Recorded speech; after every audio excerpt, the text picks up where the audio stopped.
¿Cuánto vale una firma de abogados?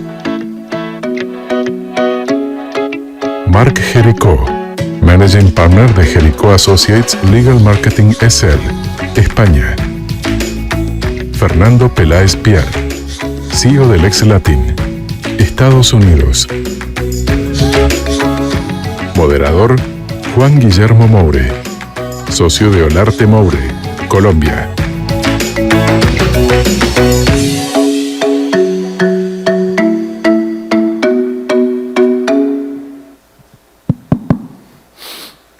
Bueno, pues muy buenas tardes. María Rosa decía que era muy difícil la hora del panel anterior. Esta sí es difícil, esta hora.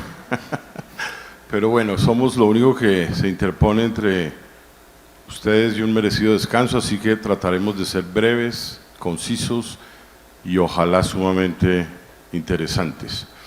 Entonces, bueno, antes que nada, muchísimas gracias rápidamente a los organizadores, al comité organizador, al comité ejecutivo. Yo creo que ya tengo la ventaja de estar en la última charla y poder decir entonces, a manera de cierre, que ha sido todo un éxito, que han sido presentaciones interesantísimas, una logística impecable, un país maravilloso, locaciones absolutamente formidables, así que muchísimas gracias. Y muchas gracias a Fernando y a Marc por haber aceptado esta invitación y participar en nuestro seminario.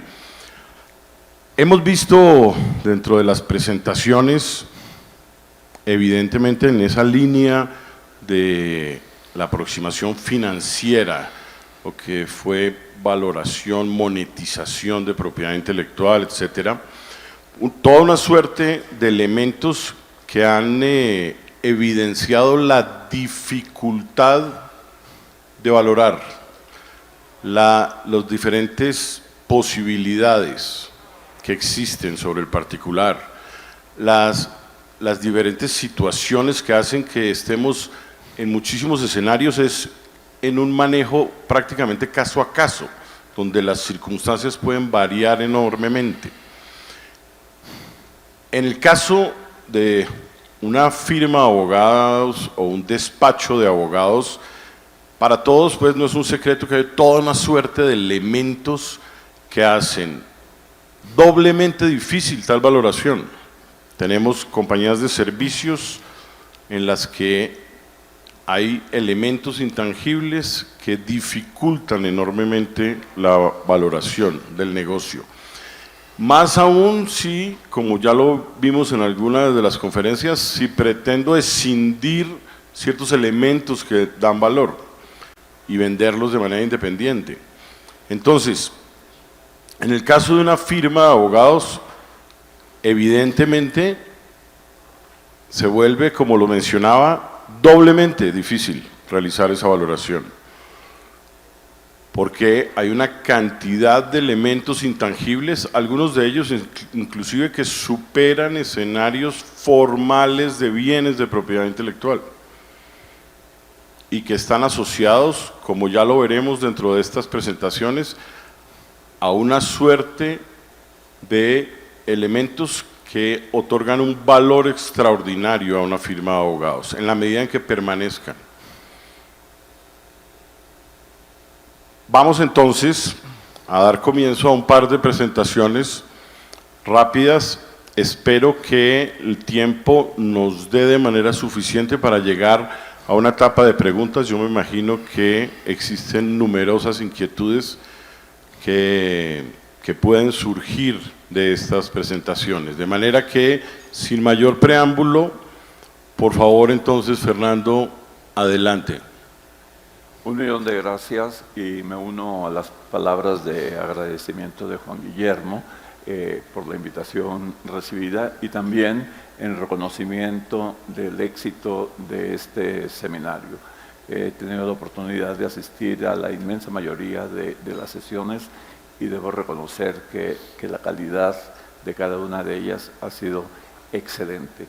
Y felicito al Comité Ejecutivo de ACIPI por haber escogido este tema, porque yo creo que el tema es clave para generar conciencia en la necesidad de que la propiedad intelectual tiene un valor y que ese valor debe de ser reconocido. Ahora a nosotros nos toca hablar sobre la valoración de la firma. Les tengo una buena y una mala noticia. La buena noticia es que sí se puede valorar una firma definitivamente. La mala es que no hay una forma que aplique a todas las firmas definitivamente. Entonces, yo he preparado una presentación donde hago un enunciado de una serie de temas que tienen impacto en la parte financiera para poder definir el valor de la firma. Pero también voy a hacer referencia a otros elementos que no necesariamente son económicos, pero que tienen un impacto en el negocio definitivamente, y que cuando el valor de la firma haya sido definido y establecido y la firma entre en negociaciones con su eventual comprador, si están evaluando la firma para una venta, son factores que juegan un papel muy importante. Yo creo que en primer lugar, como lo dije, no hay una fórmula que podamos considerar aplicable a toda firma.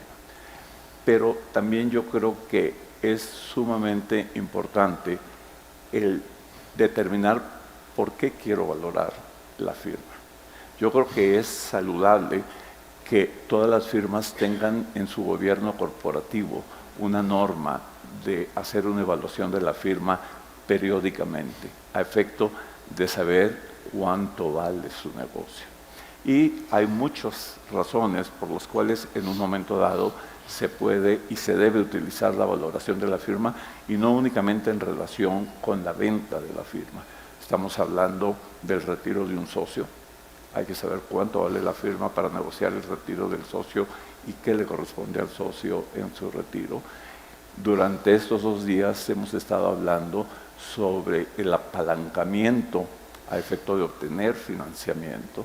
Hoy en día estamos en una situación donde las firmas tienen que invertir en su desarrollo tecnológico, y si van a fondo en esa inversión, en ese reto, pues definitivamente es un monto importante, y si tienen una buena valoración de su firma, pues pueden apalancar financiamientos. Entonces, dentro de los factores financieros que, en mi opinión, deben ser analizados para el final del día, definir esa fórmula que se va a utilizar, son los ingresos totales, los ingresos netos, la rentabilidad global, el crecimiento interanual de la firma. Igualmente es importante tener conocimiento de la rentabilidad por área de especialización y práctica, que representa, como dicen los americanos, el core business de la firma. La cartera de clientes, el famoso Book of Clients, la fidelidad de los clientes, los índices de cobrabilidad, es decir, cuál es el número de días que la cobranza está en la calle, porque eso tiene un impacto definitivamente en las finanzas y en la liquidez de la firma. Lo que decía, analizar la liquidez de la firma, su solvencia, su sostenibilidad. Las áreas de especialización y práctica, pero vistas desde lo que representa el core business de la firma, lo que representa el verdadero negocio de la firma. El siguiente punto es total y absolutamente importante, que juega un papel preponderante en cualquier valoración: la reputación de la firma, tanto nacional como regional como internacional. Eso va a dar el valor de la marca de la firma, el goodwill. El talento. Hoy en día no hay duda que uno de los elementos más importantes para cualquier firma es su talento. No tan solo la retención, sino también la atracción. Pero hablando sobre el talento de la firma, es tener todas las métricas relacionadas con el talento especializado y calificado con el que cuenta la firma para la prestación de sus servicios. conocer cuál es el índice de rotación del personal legal, que eso también tiene un impacto en el valor de la firma. Y en el caso de propiedad intelectual, yo creo que también es sumamente importante el hablar sobre los paralegales, porque ustedes saben que dentro del rubro de persecution, ahí el papel que juegan los paralegales es sumamente elevado. Y evidentemente lo relacionado con los niveles de innovación y automatización de los procesos y servicios de la firma. Y esto también cobra suma importancia dentro del mundo de la propiedad intelectual. Por lo tanto, para fijar el valor es importante tomar en consideración las métricas que arrojan los factores sobre los cuales estuve hablando. Hoy en día yo creo que toda firma tiene que generar métricas, los famosos KPIs, y no tan solo generarlos, que se analice esa data, porque esa data le va a dar respuesta a los socios de mucha información que es sumamente valiosa, y no tan solo para fijar el valor de la firma, sino, por ejemplo, para definir su estrategia. Es decir, muchas veces los socios están buscando información para definir la estrategia que tienen en su propia firma, en la data que generan, pero que no analizan. Otro factor sumamente importante es el ambiente político-económico de la jurisdicción donde se encuentra la firma. Y hoy por hoy sabemos que en América Latina, de México hasta la Argentina, sufrimos de ese impacto y definitivamente tiene un valor dentro de cualquier negociación. La estructura de la firma y su gobierno corporativo. Si estamos hablando de una negociación para comprar, el comprador va a tener muchísimo interés en conocer cuál es el nivel de institucionalización de esa firma, cuáles son sus órganos de gobierno, para saber que existe garantía de que la firma puede ser definitivamente adquirida y que el cambio de mando no necesariamente va a generar un impacto negativo. Y aquí hay una serie de elementos que los conversaremos más tarde y que hemos estado conversando con Juan Guillermo y Mark, que es que por lo menos en América Latina y en algunas otras jurisdicciones, en las firmas de propiedad intelectual hay un componente familiar muy grande y que no necesaria. Ojo, el que haya una firma familiar no es sinónimo de que no es una buena firma. El problema es cuando hay una firma familiar y no está institucionalizada. Ese es el grave problema, en mi opinión. Y entonces, cuando se tenga la cifra base, ya sea de los ingresos, las utilidades, cualquiera que sea la fórmula sobre la cual ahora Mark va a hablar, es sumamente importante definir el factor multiplicador para determinar el valor de la firma. Porque de acuerdo con índices hay factores que se aplican dependiendo de las áreas de práctica de la firma, dependiendo del tamaño de la firma y muchos otros factores que van más allá de los números. Entonces, al tener la data requerida, es importante, y lo hablaban cuando se discutió la valoración de una marca, asesorarse con un profesional calificado en valoraciones económicas de un negocio en curso. Definitivamente, para mí, eso es esencial. Y hay otros factores que, como lo dije al inicio, impactan el negocio y la valoración, pero eso los dejo para la segunda parte de mi intervención, después de que Mark haya hecho su presentación sobre la fórmula y sobre factores 100% financieros y económicos. Muchas gracias.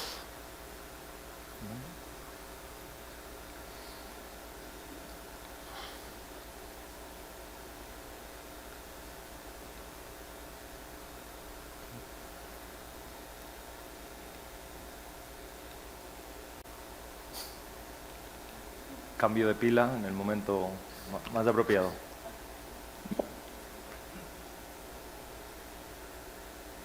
Aquí hay algo. A ver. A ver.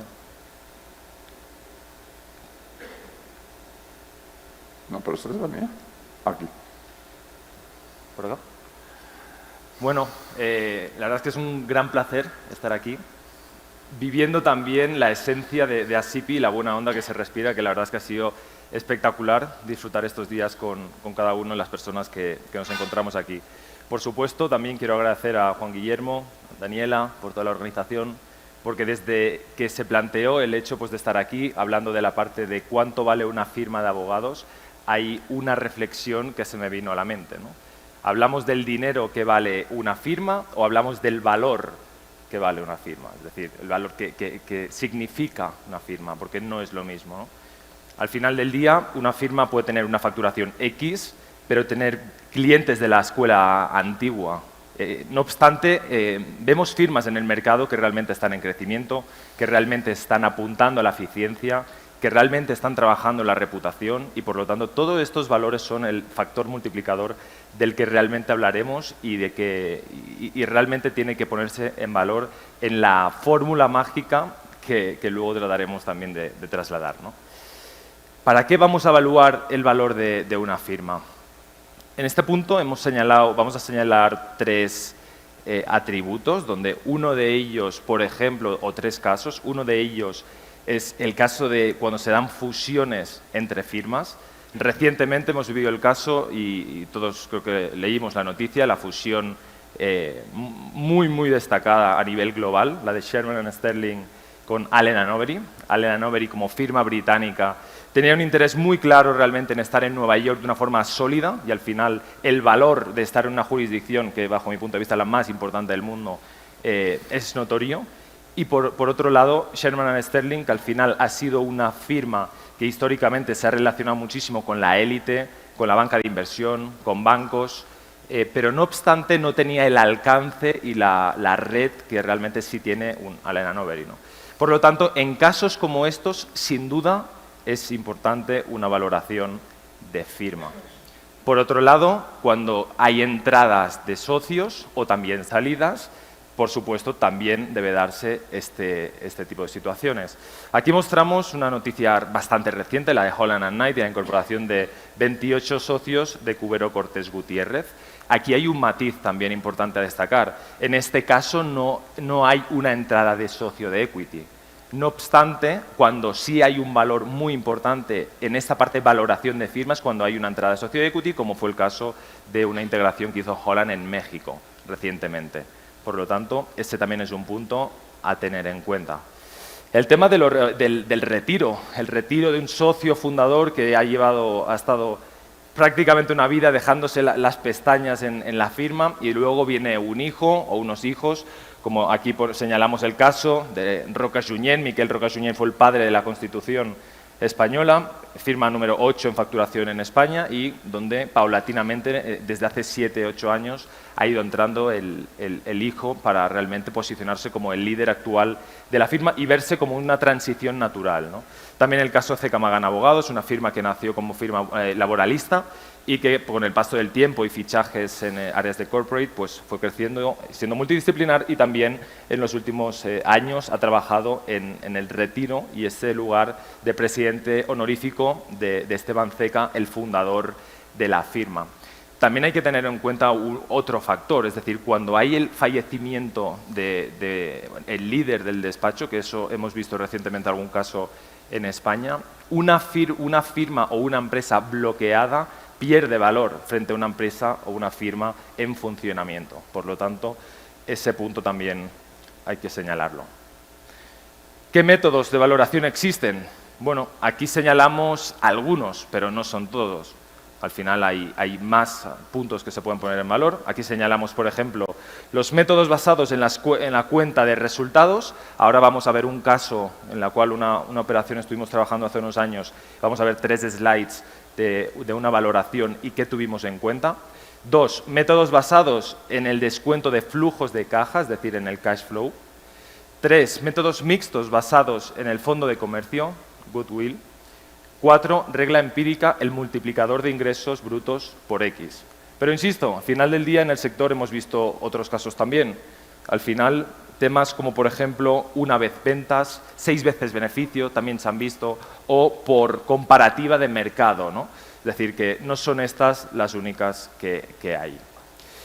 En este punto señalamos el primer punto que queríamos señalar, que al final es el método basado en la cuenta de resultados. Al final lo que te muestra son unos ingresos, te muestra unas ventas, una facturación, te muestra por otro lado unos costos y unos gastos a descontar, un resultado neto, pero también un EBITDA, ¿no? Que al final es un ratio importante a tener en cuenta, ¿no? Y que también forma parte del método basado en la cuenta de resultados. Como vemos, esta firma en 4 años tuvo distintas variaciones en lo que es su facturación. Año 1, 38 millones de euros, año 2, 51 millones de euros, año 3, 36 millones de euros, año 4, 61 millones de euros. ¿Qué nos llama la atención en este punto también? Que no hay digamos, un crecimiento orgánico paulatino, digámoslo así. Es decir, fijémonos en la cifra del tercer año, con una caída importante como se puede ver en la parte de abajo, en la parte inferior, ¿no? Por ello, hay puntos, por ejemplo, permitidme que vuelva al punto anterior, un segundo.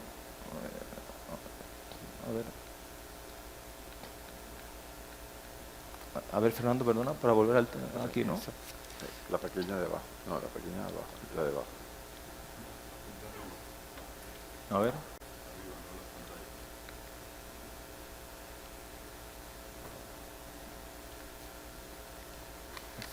Ahí, ¿El anterior? ¿El anterior? ¿Ahí o el anterior? Sí, el anterior. Bien, cuando hay que valorar la parte del cash flow, esa parte, digamos, de ingresos, de crecimiento, es decir, lo que no nos vale es que en un año 3 caigamos un 24%. Pues entonces ese método ahí ya no nos sirve, ¿de acuerdo? Eso es un punto que tenemos que tener en cuenta. No obstante, cuando hay una firma, porque en este caso hablamos de una firma con una especialidad muy fuerte en toda la parte financiera, con unos procesos muy automatizados, con una tecnología también avanzada, pero no obstante, dado que a lo que se dedicaban sobre todo era el tema de recuperación de temas de cláusula suelo y el tema de la mala praxis bancaria, donde al final tenían un público objetivo ciudadano de a pie, no tanto derecho de la empresa, al final ese cash flow, ese cobro, dependía realmente de los juzgados y de cuándo realmente saldría esa sentencia, ¿no? Por lo tanto, esa parte del cash flow en estos casos no se pueden tener en cuenta. No obstante, cuando una firma tiene las fases de cada uno de los procesos como muy bien controladas, al final eso te da una previsibilidad, que al final como empresarios esa parte es muy necesaria. Hay una parte, digamos, inicial, agresiva en la parte, digamos, y muy fuerte en la parte de campañas de marketing y de generación de notoriedad.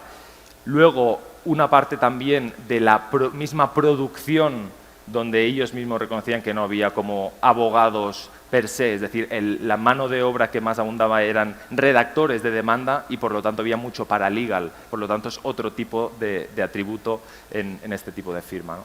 Luego la fase judicial y luego por otro lado la ejecución.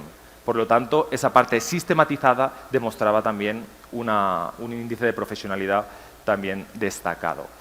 En la parte del fondo de comercio, claro, aquí lo que nos sirve es de hacer un análisis de años anteriores para luego poder sacar también previsiones futuras. También diré algo, es decir, si las previsiones futuras, porque el modelo se está agotando o por la razón que sea, va en fase decreciente, si yo soy un fondo de inversión, también ese punto lo valoraría, ¿de acuerdo? Por lo tanto, esa parte del fondo de comercio también es muy interesante, tanto en el pasado como en un futuro. ¿Existe una fórmula única de valoración de firmas? Pues bueno, como muy bien señalaba Fernando antes, pues no hay una forma única, pero no obstante sí me gusta que nos quedemos con una idea, y es que el resultado contable financiero al final sumará o restará frente a la percepción del valor. Y podéis preguntar, ¿y cómo se percibe ese valor, ¿no? Ahora veremos las 5 perspectivas que nosotros normalmente tenemos en cuenta para ver cómo puede sumar o multiplicar, porque al final hay una serie de multiplicadores que también son estándares del sector, o restar, ¿no? Por lo tanto, las perspectivas que usaríamos para esa ponderación, nosotros utilizaríamos estas 5, tenemos en cuenta estas 5.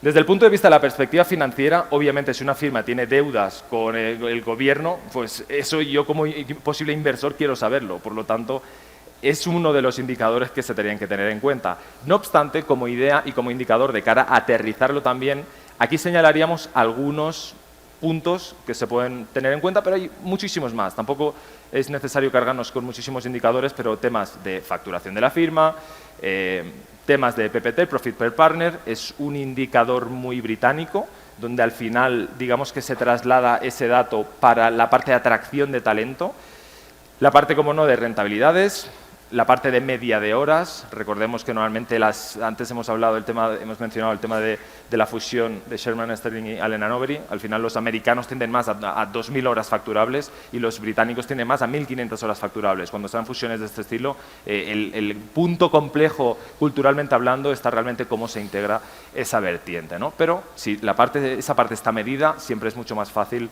encontrar puntos que manejar y soluciones.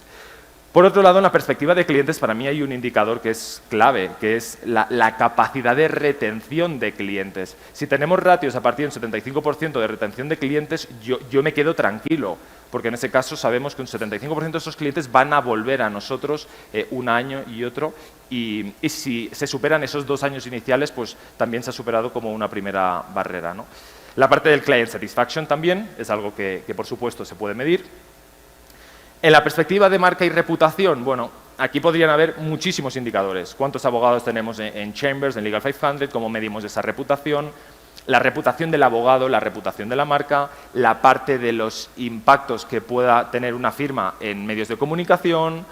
Bueno, dentro de la parte de marca son numerosos los indicadores que pudiéramos sacar, pero por supuesto, una firma que ha hecho sus deberes y que ha demostrado un valor para sus stakeholders, al final eso obviamente está por encima y tiene mucho más peso que una firma que realmente ha estado han estado encerrados en la cueva sacando trabajo técnico y realmente no han estado cuidando la marca y esa percepción y esas comunicaciones frente a los grupos de interés. En la parte de perspectiva de formación y crecimiento, cuando tenemos socios y socias que tienen capacidades y desarrollos en habilidades blandas a nivel de business development, a nivel también de capacitaciones técnicas al equipo, la parte también de retención de talento, cuando también supera pues, un 70-75%, estamos hablando ya pues, de aspectos interesantes y también a tener en cuenta. Por último, en la perspectiva de procesos, aquí se pondría en valor lo que hemos señalado antes de la firma que hemos comentado, es decir, al final una firma cuando tiene esta parte de tecnología y los procesos como muy bien trabajados, al final eso demuestra eficiencia y también tiene un valor importante. Por lo tanto, estos serían como las 5 perspectivas que bajo nuestro punto de vista deberíamos tener en cuenta en una fase de valoración. Seguimos. Gracias. Como decía, continuemos ahora, pero con unos temas que no son necesariamente financieros o económicos y que son factores que están teniendo un impacto en el sector de los servicios legales. Primero, quiero referirme brevemente a la nueva segmentación de trabajo jurídico. Hoy en día hay una tendencia de cambio dentro de los clientes en lo que es la segmentación del trabajo legal. Tradicionalmente, el trabajo legal iba a una firma. Hoy en día, la tendencia es que el trabajo va a distintos tipos de firma. Tenemos el trabajo complejo, que podemos denominar el high-end, que normalmente va a una firma, y ahí nos estamos refiriendo quizá fundamentalmente a todo lo que es el trabajo transaccional, las fusiones, las adquisiciones, los grandes financiamientos. Después viene el trabajo especializado de área por sector y que son donde entran todas esas firmas que tienen una especialización y que el cliente las busca fundamentalmente por dicha especialización. Después tenemos el trabajo que puede ser estandarizado y que ahí lo que todos ustedes saben, cae un volumen importante del trabajo de la propiedad intelectual, sobre todo en todo lo que es persecution.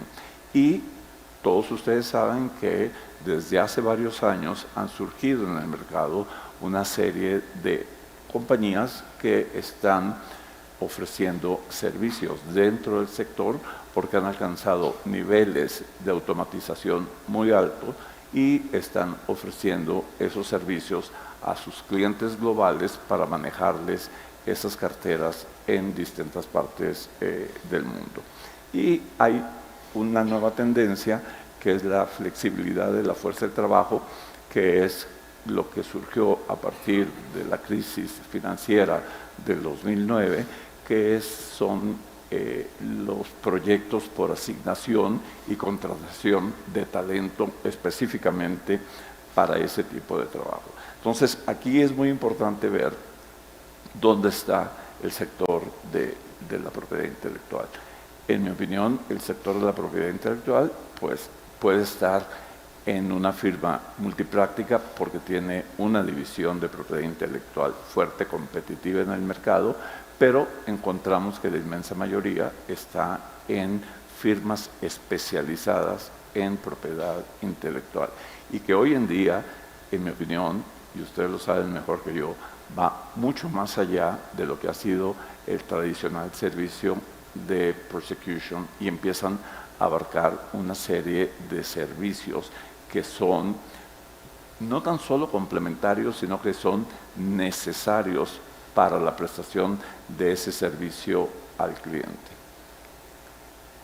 Después, existen criterios para la contratación de los servicios por parte de los clientes y eso ha venido evolucionando desde la crisis del 2008, donde hubo un cambio y el control de la relación pasa de la firma a el cliente. Y el cliente empieza a tener control de la relación con sus abogados externos y fijarle una serie de políticas y parámetros que tiene que cumplir, lo cual se ha ido acrecentando. Entonces, hoy en día, y en base a un proyecto que desarrollamos en el cual me tocó trabajar en la International Bar Association, viendo cuáles eran los factores que mayor impacto tenían en el sector de los servicios legales, está definitivamente el poder del cliente en la relación con sus asesores externos. Salió ese factor como factor número uno, el empoderamiento del cliente. Y con el empoderamiento del cliente hay otros elementos que están, o factores que están muy relacionados, que es que el cliente quiere que su asesor externo le presente soluciones, que vaya más allá de un servicio legal, que ese servicio que presta sea con un costo competitivo y predecible.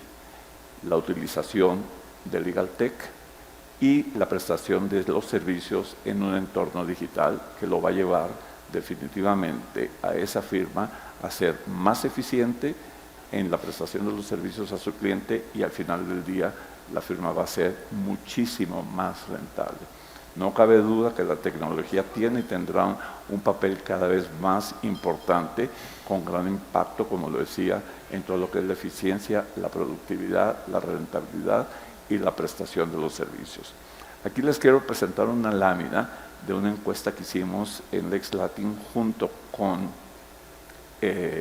Thomson Reuters, donde hicimos una serie de preguntas en qué tipo de automatización tiene su firma actualmente. Y ahí pueden ver ustedes los indicativos. Documentos estándar 50%, alertas 47%, reportes 35%, otros 16%, flujo de trabajo 17%.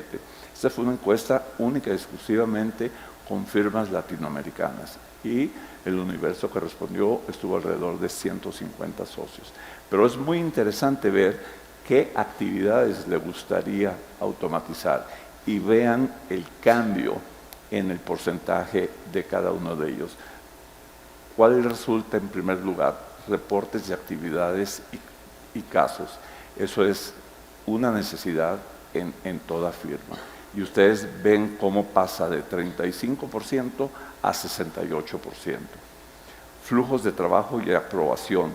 en un 54%, cuando estaba en 17%. Elaboración de documentos queda más o menos igual, un 50% en un 47%. Y el manejo de solicitudes con clientes pasa a un 37%. Y ustedes lo saben perfectamente que en el mundo de la propiedad intelectual, los clientes y sobre todo las multinacionales están utilizando cada vez más la tecnología para la relación con ustedes.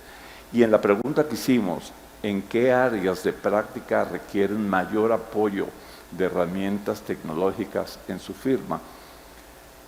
Propiedad intelectual quedó en tercer lugar, 44.55. En primer lugar quedó todo lo que son contratos, precisamente basado en los programas que se han venido desarrollando y que cada día son más accesibles. Y ahí ven ustedes toda la lista donde encontramos servicios que están relacionados con la propiedad intelectual, como litigios, la necesidad de automatizar todo lo que es la parte de control y reportes de litigios, el compliance y demás.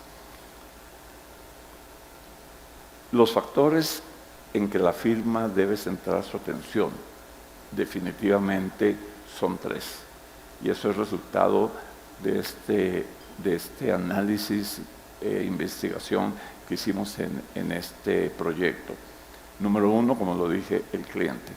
El empoderamiento del cliente, considero yo, y estoy seguro que me darán la razón, es total y absolutamente indiscutible.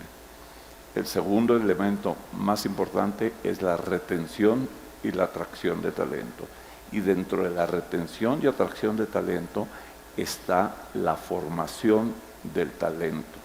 Y aquí en formación de talento me voy a referir al talento en general, no únicamente a los asociados. Me estoy refiriendo a todos los profesionales, asociados y socios. ¿Por qué?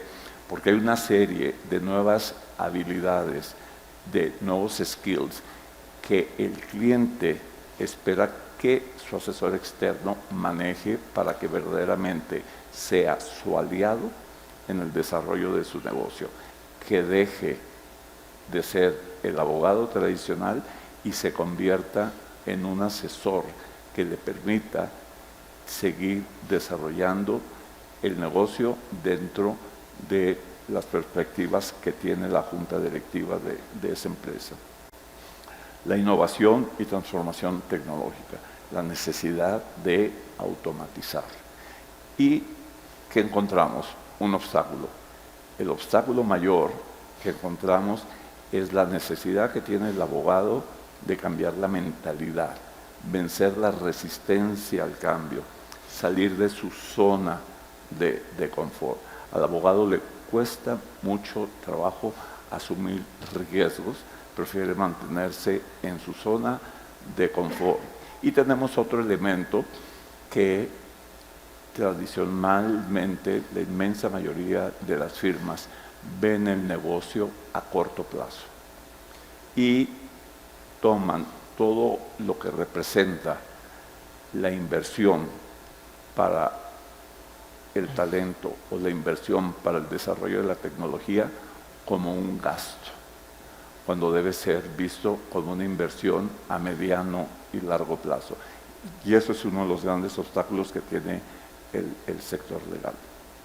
Entonces, con esto les doy las gracias, le paso la palabra a Juan Guillermo y encantados de responder preguntas que Juan Guillermo o ustedes puedan tener. Bueno, pues muchísimas gracias.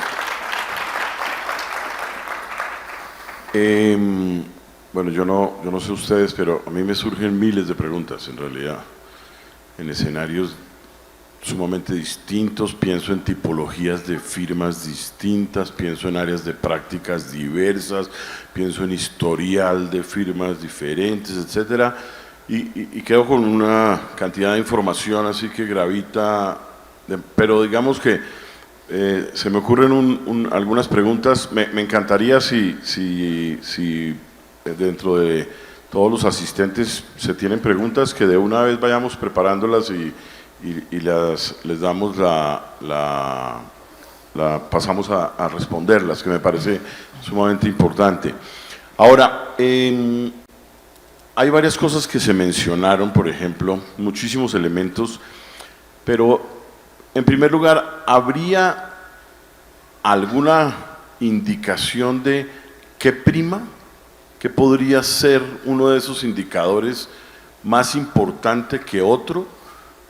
Si al final aterrizamos en que el valor fundamental de una firma está asociado a su reputación, a su experiencia y a sus indicadores financieros, hipersimplificando, de todas esas características, ¿cómo ordenaría uno o cómo establecería una metodología que le permitiera ordenar entonces aquello más importante, más fundamental, sin perjuicio de que no estoy desplazando absolutamente todo lo demás? ¿Cómo lo verían así?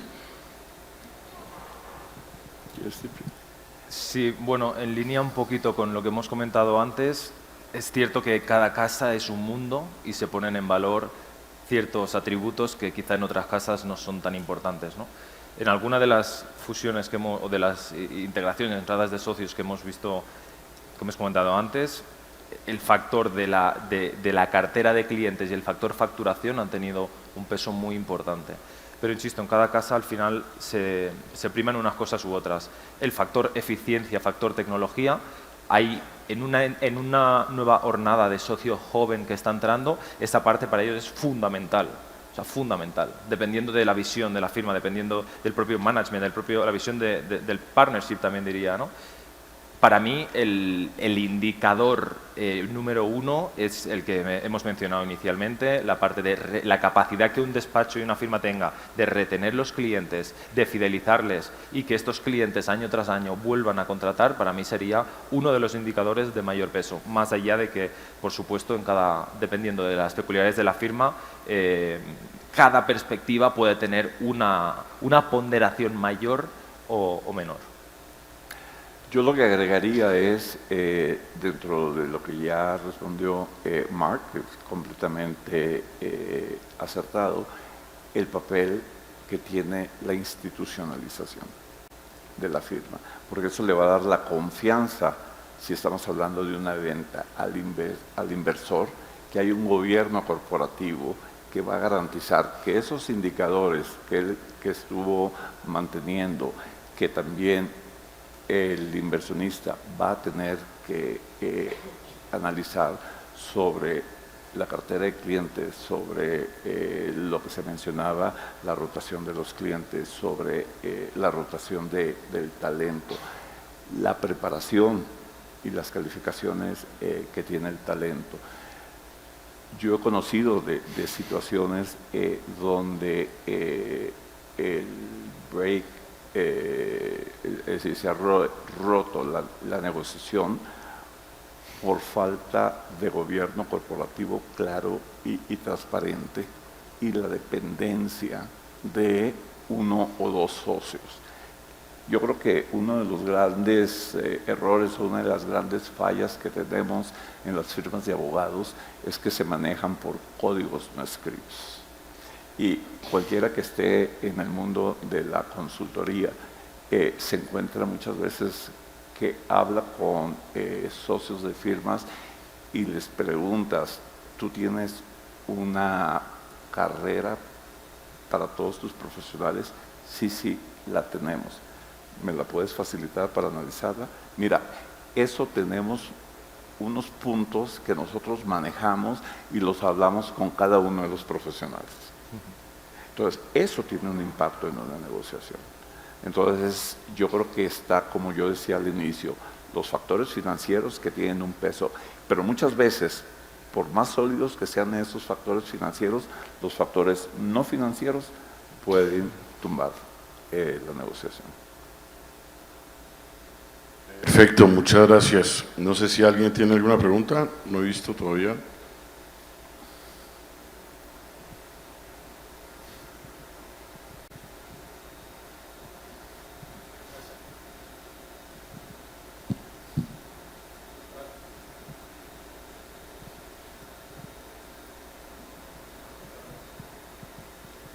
Si este sí sirve, entonces empiezo yo, Martín.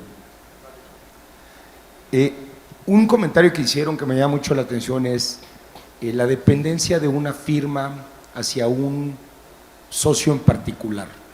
Evidentemente me queda clarísimo que el valor de venta queda cuestionable cuando se depende exactamente de una persona. ¿Cómo tratar de mitigar eso? Entiendo el proceso de institucionalización, todas estas cuestiones lo entiendo, pero ¿cómo lograr no la no dependencia, sino que el valor no quede tan afectado en el funcionamiento? Pero, a ver, una aclaratoria, ¿en el funcionamiento o en los elementos que se van a tomar en cuenta para una supuesta venta? En los elementos que se van a tomar en cuenta para una supuesta venta. Y yo te diría, sobre todo lo que yo busco es un poquito más como una orientación. No quieres vender ahorita, pero quieres vender en 10 años, pero tú sabes que hoy por hoy una firma tiene una dependencia de una persona. ¿Cómo lograr ir trabajando para que al momento de la venta no sea realmente un punto? En mi opinión, y lo que yo he trabajado con muchas firmas es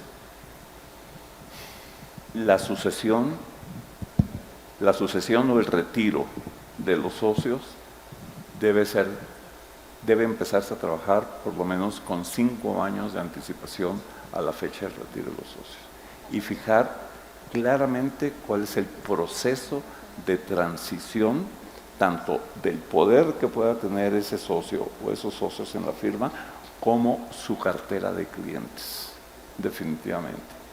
Y el problema que existe es que la inmensa mayoría de las firmas rehuyen el tema, número 1. Número 2, son muy pocas las firmas que tienen su gobierno corporativo lo relativo al proceso de retiro. Yo le he preguntado a muchas, y seguramente Mark también, ¿tú tienes un plan de retiro? Sí, claro. ¿Cuál es tu plan de retiro? A los 65 años se tiene que ir. No, pero eso no es un plan de retiro. Esa es la edad en que se tiene que retirar. Pero tú tienes todo un proceso gradual. No. Entonces, eso es para mitigar, definitivamente. Y cuando llegas a la venta, yo creo, y me ha tocado vivirlo, el eventual comprador introduce términos y condiciones de que ese socio o esos socios no se pueden retirar de la firma en un plazo de 5 años. Y que ellos pueden ir viendo la progresividad de la transición. Y normalmente, en esos casos que me ha tocado ver, el precio de venta está atado a ese plan de 5 años. No sé si tú tienes otras experiencias. Sí, complementaría con el punto que en ese sentido la planificación estratégica es clave. Cómo realmente ves la firma a 5 años, cómo podemos construir un escenario donde te situarías en un hipotético caso en una facturación X y por ende el partnership estaría formado con estos socios y con este equipo, ¿no? Aquí obviamente nada está grabado a fuego y luego pueden darse circunstancias y un plan puede verse truncado. Yo recuerdo en el año 2017, cuando Garrigues estaba planteando su entrada en Perú sobre todo, al final lo que hizo fue una serie de fichajes laterales de abogados seniors muy interesantes de Estudio Rubio. Y en ese sentido eran esos socios que justamente iban a dar ese relevo, ¿no? Era esa franja de socios con ya una edad, una seniority óptima para dar el salto el día de mañana. Lamentablemente para Rubio pues hubo esta salida y ya los siguientes socios que se quedaron ya eran pues con una edad pues mucho inferior. Entonces, en ocasiones, aunque la planificación estratégica sea excelente, puede verse un plan truncado. Ahora bien, no dejaría de trabajar en esa planificación estratégica para al menos tener los escenarios mínimamente contemplados.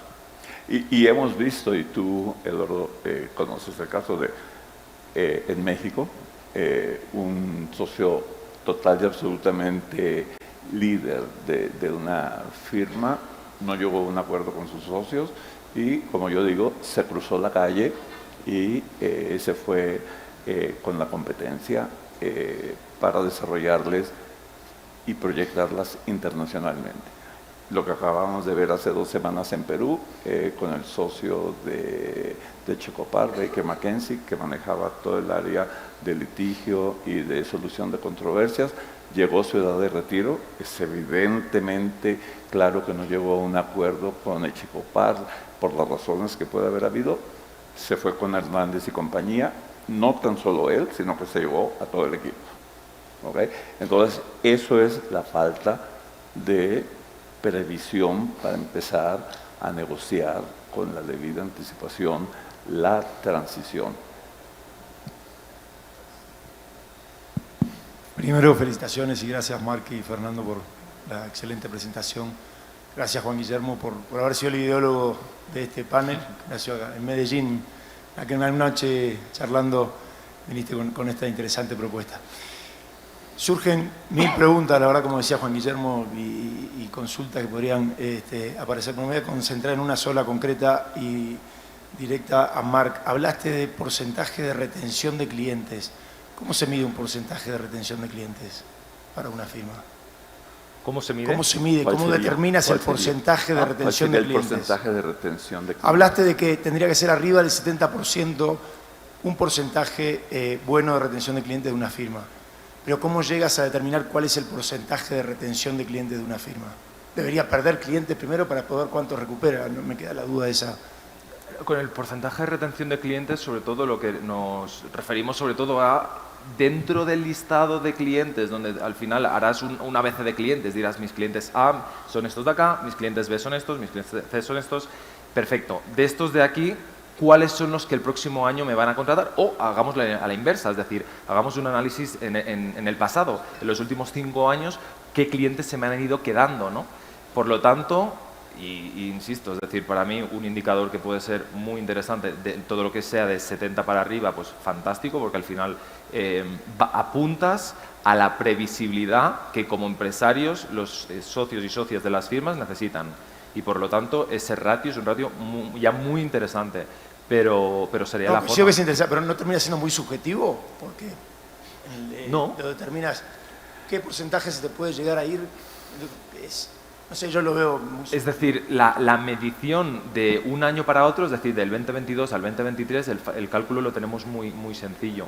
Entonces, sobre todo es imagínate que el día de mañana un fondo de inversión quiere comprar tu firma, otra firma quiere absorber tu firma, al final lo que va a mirar es qué ha pasado en los últimos 2-3 años, ¿no?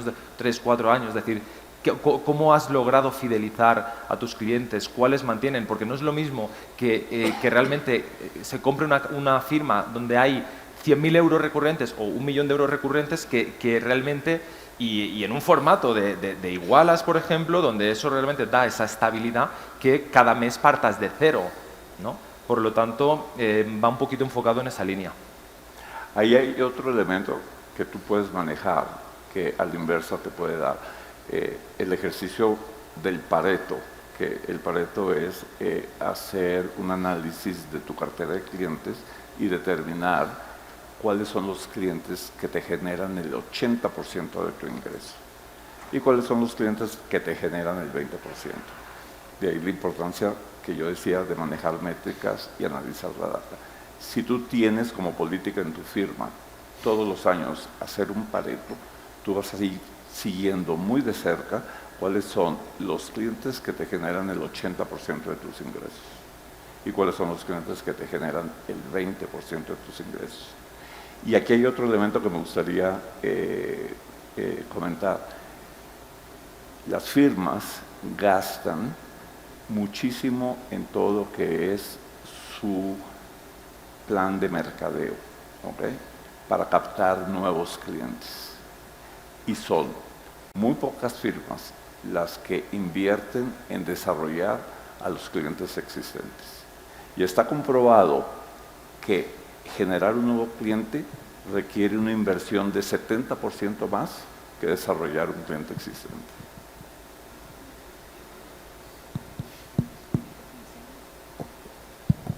Gracias. Buenas tardes. Nosotros somos una empresa LegalTech y hemos tenido ya un par de acercamientos de estudios grandes para ver qué podemos hacer.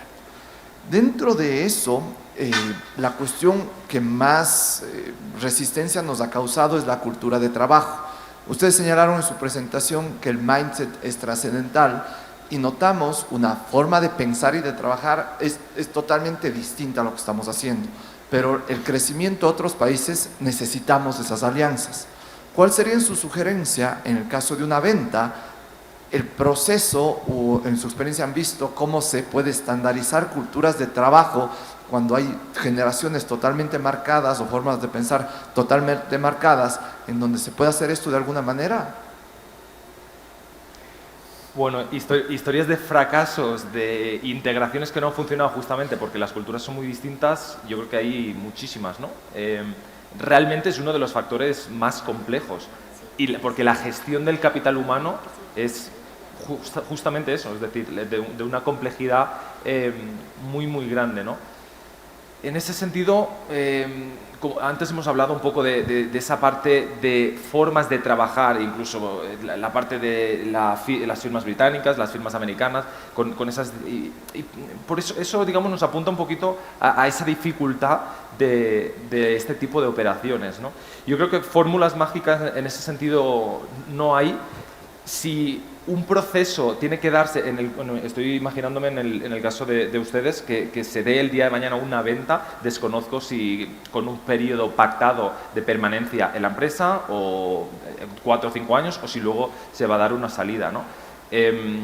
Pero realmente esos serían algunos de los puntos clave, es decir, si hay culturas, si hablamos de firmas, las culturas distintas son las que realmente se llevan por delante las operaciones que sobre la mesa pueden ser muy, muy, muy cuantiosas, pero luego, apuntando al caso tuyo en particular, sí que necesitaríamos concretar un poquito más en esa línea, ¿no? Si hubiera luego una venta y vosotros saldríais 100%, o si habría una continuidad, donde si hay continuidad, sí que realmente encajar culturas y ya se parte de una mentalidad muy, muy distinta, realmente es para pensárselo 2 veces. Es muy difícil, yo diría, generalizar. Es decir, la cultura es producto de una serie de factores y la cultura de cada firma es distinta, definitivamente. Un consultor sajón dijo que la cultura se come la estrategia en el desayuno. ¿Okay? Entonces, ahí es lo que hay que tener conciencia. Y si hacemos referencia a lo que mencionaba Mark de los grandes fracasos en las integraciones, en las fusiones, es que sí es el choque de culturas, definitivamente. Y lamentablemente cuando hay una integración o una fusión, los socios tienden a invertir muchísimo tiempo en negociar la integración y la fusión. Y una vez que se da, que camine sola. Y ahí es donde viene el fracaso, porque no trabajan en la integración de esas culturas. Y de acuerdo con estadísticas, hay un plazo de 18 meses para que verdaderamente se empiecen a ver los frutos de esas integraciones y fusiones. Y por eso vemos muchos fracasos en periodos cortos. Una pregunta ahí sobre la retención de clientes que me surge.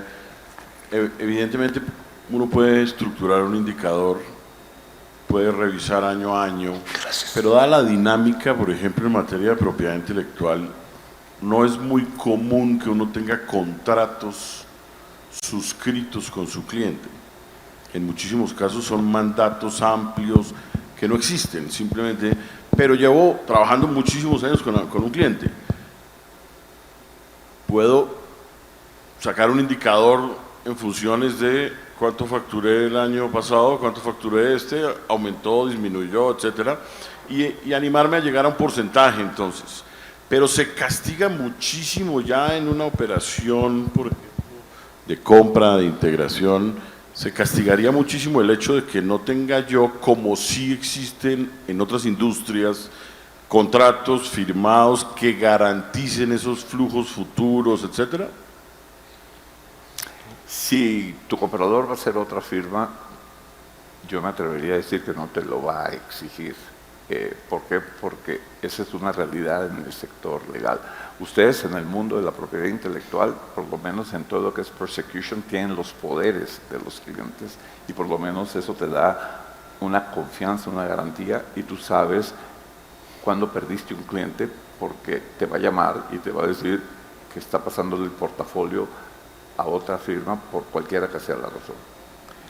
En el mundo transaccional corporativo, eso no sea, rara vez un cliente te llama para decirte que va a dejar de trabajar contigo, a menos que haya habido un mal practice que genere un reclamo. Por eso, en lo que yo decía anteriormente, cuando tú analizas el Pareto y ves ese 20% de clientes que no te están generando, tú tienes que averiguar por qué no te están generando. Entonces, yo creo que, volviendo a tu pregunta, si estamos hablando de una venta, el que te exijan un contrato con tu cliente, yo lo veo remoto. Es decir, dentro del cliente, dentro del mundo transaccional, que no implica el darte un poder. ¿Ok? Sí, yo lo que te diría es que al final estudia el pasado para intentar tener indicios del futuro, ¿no? Es decir, cuando estás comprando una firma y sabes que tiene una actividad de M&A muy fuerte, una actividad de EPI muy fuerte, etcétera, sabes en qué te estás metiendo. Entonces, por supuesto que da más seguridad y más confianza al tener contratos de retainers fees mensuales y ver que se cumplen año tras año. Eso es maravilloso, es excelente. Pero dado la casuística de la prestación del servicio jurídico, obviamente por la casuística no siempre se puede dar y por lo tanto el comprador debe también comprender esas reglas del juego. Creo que hay una pregunta por allá. Sí. Yo creo que una última pregunta ya y yo creo que terminamos. Sí. Adelante, Juanfi. Muchas gracias, Juan. Gracias a los tres. Ustedes han mencionado tres cosas que, digamos de manera general, pero me interesaría saber si han tenido la oportunidad de asignarle un valor a ciertas cosas de las que han mencionado financieramente hablando. Una es la cultura corporativa.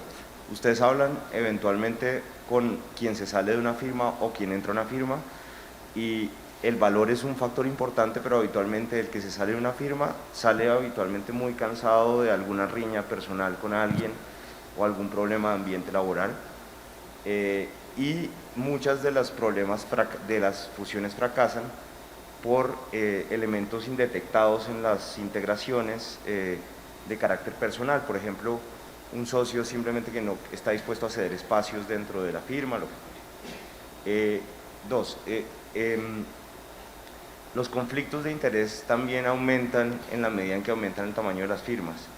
Y la posibilidad de un socio de hacer negocios muchas veces decrece con el aumento del tamaño de las firmas. ¿Cómo manejar financieramente ese costo de oportunidad que van a tener muchas personas involucradas en ese tipo de integraciones? Y finalmente, si también hay un valor eventualmente asignado o hay alguna metodología en la valoración asociada a factores más concretos, por ejemplo, efectivamente socios particulares, como tal vez el caso que mencionaba Enrique, que es el Rainmakers, que eventualmente en factores de integración, de pronto en un esquema de compensación más genérico, van a encontrar que es mal negocio integrarse, pero de pronto a los otros socios sí les interesa. ¿Cómo asignar valores o cómo manejar ese tipo de situaciones? Adelante. A ver, sí, comprendí bien las preguntas. Yo creo que asignar valor a esos factores que mencionaste directamente, yo creo que no es tan solo difícil, sino yo me atrevería a decir imposible. Si analizas precisamente la cartera de clientes, un paso previo del eventual comprador, pues ya una vez que estén en plenas negociaciones, va a ser determinar los conflictos de interés que puede generar la cartera que tiene la firma target con la cartera de clientes que tiene el eventual comprador. y ver cómo armonizan definitivamente esos elementos, porque en un momento dado van a tener, si se presentan conflictos graves, renunciar a ciertos clientes. Entonces, eso es parte de la negociación que se tiene que dar, pero no sé, Marc, yo no le asignaría un valor. Las negociaciones llevan su tiempo porque en todos esos elementos que les listé en la primera lámina, eso es lo que juega la negociación. Vamos a analizar todo esto y vamos a ver si se están dando las bases para poder seguir adelante en nuestras conversaciones. Perfecto. Así como para cerrar simplemente ya finalmente, si estuviesen obligados a dar una recomendación final de todo esto que hemos hablado, y no obstante las particularidades, etcétera, ¿qué atacarían para generar mayor valor? ¿Qué recomendación final sería? Mire, tengan en cuenta esto, empiecen por acá primero, fortalezcan esto fundamentalmente. Esto genera más valor, impacta muchísimo más y más rápido para el valor de una firma. Yo diría que todos los socios de una firma saben cuáles son sus fortalezas y cuáles son sus debilidades. Y yo trabajaría en esas debilidades como si fuese a empezar a negociar la venta de mi firma en un mes. Es decir, no dejar para después lo que tú puedes empezar a trabajar hoy. Y la otra recomendación que yo haría, dejen de ver la inversión en tecnología y en talento como un gasto, veanlo como una inversión a mediano plazo. Básicamente que vean su firma como una auténtica empresa de servicios profesionales, una auténtica empresa de servicios jurídicos y por ende creo que al final el hecho de contar en tu día a día con los indicadores que te ayudan a crecer como organización creo que es crítico, creo que te ayuda a tener una visión muy importante, especialmente cuando el día a día te absorbe en todo lo jurídico. Y si hay roles asignados para realmente poder llevar a cabo un seguimiento de la información y de las métricas, etcétera, todo eso va a ir aumentando el valor de una firma. Por lo tanto, el verse no únicamente como un despacho, como una firma, sino como una auténtica empresa de servicios jurídicos con esa visión más empresarial. Y en lo que está diciendo Marc, en el sector legal, para que manejen la firma como una verdadera empresa de servicios profesionales, cuando hablé de inversión en tecnología e inversión en talento, inviertan igualmente en la profesionalización de las áreas administrativas, porque mientras mayor profesionalidad hay en las áreas administrativas, más apoyo va a tener el socio y más disponibilidad de tiempo va a tener para seguir desarrollando su negocio. Muchas gracias. Bueno, yo creo que todas las preguntas adicionales que seguro hay esta noche a la sombra de un misque, una cosa así, seguro que los abordarán por todos los corredores. Así que muchísimas gracias, Fernando, Marc, de verdad sumamente interesante y un gran abrebocas para un tema particularmente complejo y que afecta, yo creo que obviamente la manera como todos vemos el porvenir de nuestras firmas y nuestras prácticas. Así que muchísimas gracias. No, gracias a ustedes. Muchas gracias.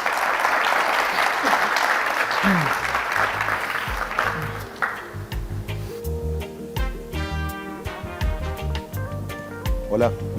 Por favor, les pedimos que se queden un ratito así para hacer el cierre del seminario y la difusión y la entrega de las mochilas de nuestra campaña Una mochila, una oportunidad.